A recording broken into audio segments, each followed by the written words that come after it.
नमस्कार। ये महाभारत कथा पूरी तरह से वेद व्यास महाभारत के ऊपर आधारित है। यदि आप इसका निरंतर श्रवण करते रहना चाहते हैं तो इस चैनल को सब्सक्राइब जरूर कर लें और आगे आने वाली सभी पॉडकास्ट के नोटिफिकेशन के लिए बेल आइकन को भी जरूर से प्रेस कर दें। अब हम सुनेंगे भीमसेन, अभिमन्यु और सात्यकी की वीरता तथा भूरिश्रवा द्वारा सात्यकी के 10 पुत्रों का वध।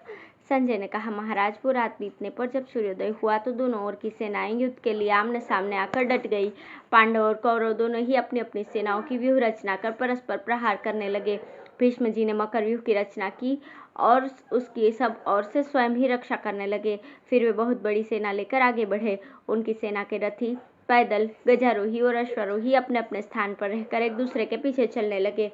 पांडवों ने उन्हें इस प्रकार युद्ध के लिए तैयार देखकर अपनी सेना को चेन व्यूह के क्रम से खड़ा किया।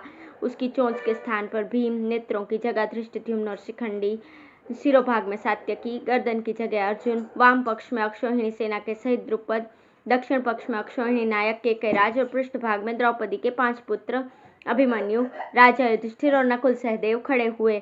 तब भीम ने मुख स्थान से मकर व्यूह में घुसकर भीष्म जी के ऊपर बाणों की वर्षा आरंभ कर दी। भीष्म जी भी भीषण बाण वर्षा करके पांडवों की व्यूहबद्ध सेना को चक्कर में डालने लगे। अपनी सेना को घबराहट में पड़ी देख अर्जुन झटपट आगे आ गए और हजारों बाण वर्षा कर भीष्म जी को बींधने लगे। उन्होंने भीष्म जी के बाणों को रोक दिया और इससे प्रसन्न हुई अपनी सेना के सहित युद्ध करने के लिए आगे आ गए।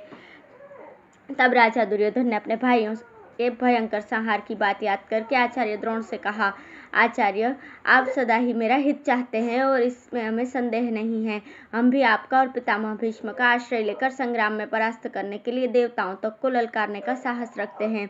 फिर इन हीन पराक्रम पांडवों की तो बात ही क्या है। अतः आप ऐसा कीजिए जिससे ये पांडव लोग शीघ्र ही मारे जाएं। दुर्योधन के ऐसा कहने पर आचार्य द्रोण सात्यकी के देखते देखते पांडवों का व्यूह तोड़ने लगे। तब सात्यकी ने उन्हें रोका और फिर उन दोनों का बड़ा ही भीषण घोर युद्ध होने लगा। आचार्य ने क्रोध में भरकर पैने पैने बाणों से सात्यकी की हंसली की हड्डी पर प्रहार किया। इससे भीम को बड़ा क्रोध हुआ और वे सात्यकी की रक्षा करते हुए आचार्य को बींधने लगे। तब द्रोण, भीष्म और शल्य ने भीषण बाण वर्षा करके भीम को ढक दिया। ये देखकर अभिमन्यु और द्रौपदी के पुत्रों ने उन सब पर वार करना आरंभ किया। दिन चढ़ते चढ़ते युद्ध ने बड़ा भयंकर रूप धारण कर लिया। उसमें कौरव और पांडव दोनों ही पक्षों के अनेकों प्रधान वीर काम आए।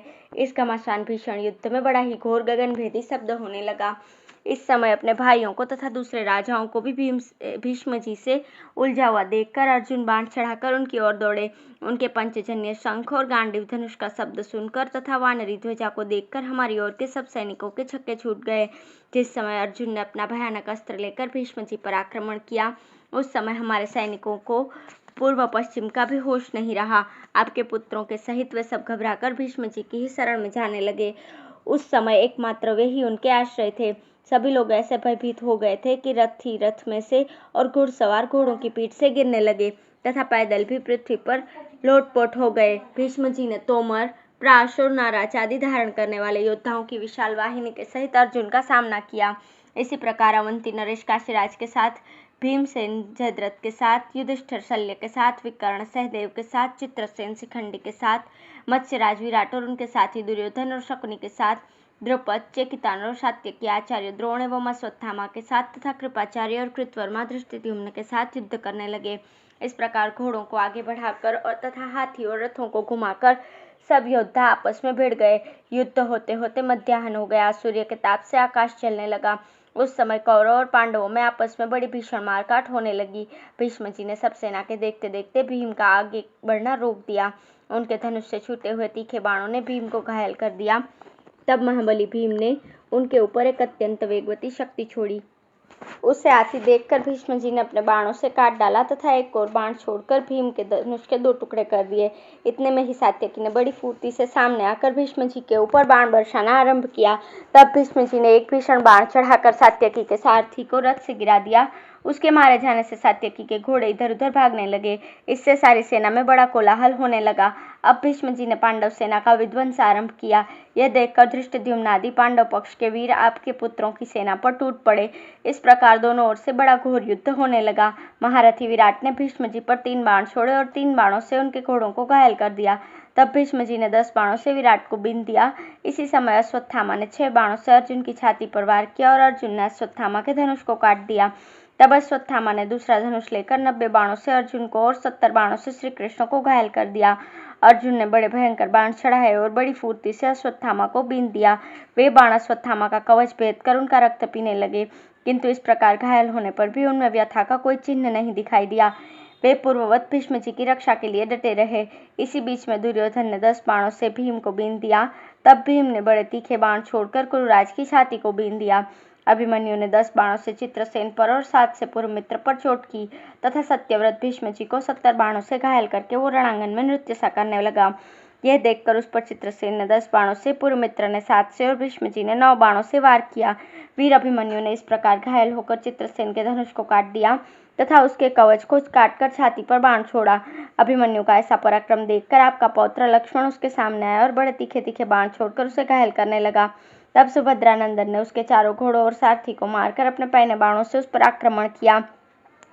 इससे लक्ष्मण ने अत्यंत क्रोध में भरकर अभिमन्यु के रथ पर एक शक्ति छोड़ी। उसे आती देखकर अभिमन्यु ने अपने पैने बाणों से उसके टुकड़े कर दिए। तब कृपाचार्य लक्ष्मण को अपने रथ में बैठाकर रण क्षेत्र से बाहर ले गए। इस प्रकार जब संग्राम बहुत भयंकर हो गया तो आपके पुत्र और पांडव लोग अपने प्राणों को संकट में डालकर एक दूसरे पर प्रहार करने लगे। महाबली भीष्म जी ने अत्यंत क्रोध में भरकर अपने दिव्य अस्त्रों से पांडवों की सेना का सफाया करना आरंभ कर दिया। दूसरी ओर रणन्मत सात्यकी अपना हस्तलाघव दिखाते हुए शत्रुओं पर बाण वर्षा करने लगे। उसे बढ़ते देखकर दुर्योधन ने उसके मुकाबले में 10,000 रथों को भेजा, परंतु सत्य पराक्रमी सात्यकी ने उन सभी धनुर्धर वीरों को दिव्य अस्त्रों से मार दिया। इस प्रकार दारुण पराक्रम करके वो वीर हाथ में धनुष लिए पुरुश्रवा के सामने आया। पुरुश्रवा ने देखा कि सात्यकी ने हमारी सेना को मार गिराया तो वो क्रोध में भरकर दौड़ा और अपने महान धनुष से वज्र के समान बाणों की वृष्टि करने लगा। वे बाण क्या थे, साक्षात मृत्यु ही थे। सात्यकी के पीछे चलने वाले योद्धा उन बाणों की मार न सह सके, अतएव उसका साथ छोड़कर इधर उधर भाग गए। सात्यकी के 10 महारथी पुत्रों ने पुरुश्रवा का ये पराक्रम देखा तो वे क्रोध में भरे हुए उसके सामने आए और उसके ऊपर बाणों की वर्षा करने लगे। उनके छोड़े हुए बाण यमदंड और वज्र के समान भयंकर थे, किंतु महारथी पुरुश्रवा को उससे तनिक भी भय नहीं हुआ।